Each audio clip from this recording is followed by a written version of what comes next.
3 মাসের এখন পর্যন্ত শহীদ এবং আহত পরিবারকে মূল্যায়নের যে বিষয়টা সেটি এখনো জনগণ সন্তুষ্ট হতে পারেনি।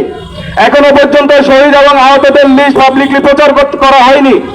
এখনো পর্যন্ত অসংখ্য আহত এবং শহীদ পরিবারের উপস্থিতি, আপনারা জানেন পৃথিবীর ইতিহাসে সকল পতিত স্বৈরাচারদের বৈশিষ্ট্য প্রায় একই রকম।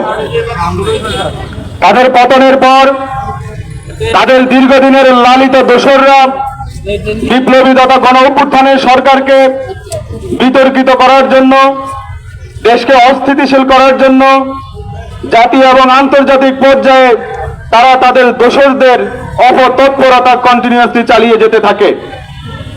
আমরা তার প্রচেষ্টা হিসেবে বাংলাদেশে দেখেছি 8ই আগস্ট এই অন্তর্বর্তী সরকার শপথ নেওয়ার পরপরই প্রশাসনে একটা প্রশাসনিক কুয়ের চেষ্টা করা হয়েছিল।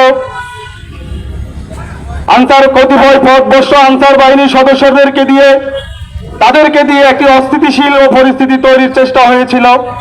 এরপরে আমরা দেখেছি দেশের বিভিন্ন স্থানে এই দেশকে অস্থিতিশীল নৈরাজ্যকর পরিস্থিতি সৃষ্টি করার জন্য গোপনে বিভিন্ন গোপনীয় ঘোষণার মাধ্যমে অর্গানাইজ হয়ে তারা দেশকে অস্থিতিশীল করার অপচেষ্টা অব্যাহত রেখেছিল। এবং আমরা আরো দেখেছি এই মাফিয়া ফ্যাসিস্ট সহ গণতান্ত্রিক সরকারের দীর্ঘ 1.5 যুগ ধরে যারা লালিত এবং সুবিধাধারী যে সিন্ডিকেট মাফিয়া ব্যবসায়ী ছিল, তাদের মাধ্যমে একটি ব্যবসায়ী সিন্ডিকেট তৈরি করে দ্রব্য মূল্যের দাম অসহনীয় পর্যায়ে তারা নিয়ে গিয়েছিল। কিন্তু দুঃখ ভারাক্রান্ত হৃদয়ে বলতে হয়, গত 3 মাসে এই অন্তর্বর্তী সরকার এই অপপ্রচেষ্টার বিরুদ্ধে কি কি পদক্ষেপ নিয়েছিল সেটি এই অভ্যুত্থানের 100 দিনের আমাদের পর্যালোচনার সময় এসেছে।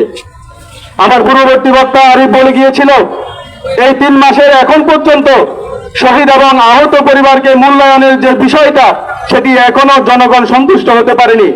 এখনো পর্যন্ত শহীদ এবং আহতদের লিস্ট পাবলিকলি প্রচার করা হয়নি।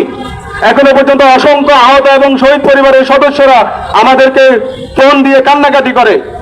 আপনারা দেখেছেন গত 3 দিন আগে ঢাকা পঙ্গু হসপিটালে সেখানে আহত এবং শহীদ পরিবারের সদস্যরা বিক্ষোভ কর্মসূচি করেছিল। এটা আমাদের জন্য অনেক দুঃখের, আমাদের জন্য অনেক কষ্টের এবং এই বিপ্লব গণ অভ্যুত্থানের জন্য একটি কোশ্চেন মার্ক তৈরি করে। প্রিয় উপস্থিতি, এখনো পর্যন্ত রাষ্ট্রের সেই গুরুত্বপূর্ণ কাঠামোগুলোতে ফাঁসিবাদের দোসররা পুনর্বাসিত হচ্ছে। সেই আগের মতো বহাল তবিয়তে সেই দোসররা এখনো পর্যন্ত তাদের রোল প্লে করে যাচ্ছে। সেটাকে নিয়ে এখনো কোনো যথাযথ ব্যবস্থা নিতে আমরা অন্তর্বর্তী সরকারকে দেখি নাই।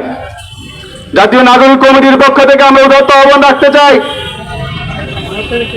বিপ্লবীরা এখনো মরে যায় নাই, শহীদদের রক্তের দাগ এখনো শুকিয়ে যায় নাই। ঢাকা শহর সহ প্রত্যেকটি জেলা শহরের অলিতে গলিতে প্রত্যেকটি দেয়ালে এখনো বিপ্লবের স্লোগান মুছে যায় নাই। আমরা বিপ্লবীরা বেঁচে থাকতে শহীদদের প্রতিটি রক্তের ফোঁটার মূল্যায়ন এই বাংলায় আমরা প্রতিষ্ঠিত করবই করব ইনশাআল্লাহ। ফ্যাসিবাদের দোসরদের কোনো অপতৎপরতা, কোন ষড়যন্ত্র এই বাংলার জমিনে কোশ্চিনকালে আর বাস্তবায়ন হতে দেব না আমরা ইনশাআল্লাহ। আমি উপস্থিত সকলের প্রতি উদাত্ত আহ্বান জানাবো, সাংবাদিক ভাইদের প্রতি উদাত্ত আহ্বান জানাবো, আজকের এই প্রোগ্রামকে যথাযথভাবে সফল এবং বাস্তবায়নযোগ্য করে তোলার জন্য আপনারা সহযোগিতা করবেন। আমি এই বলে আজকের প্রোগ্রামের এখানে উদ্বোধন ঘোষণা করছি। সবাইকে ধন্যবাদ। আসসালামু আলাইকুম ওয়া রাহমাতুল্লাহ।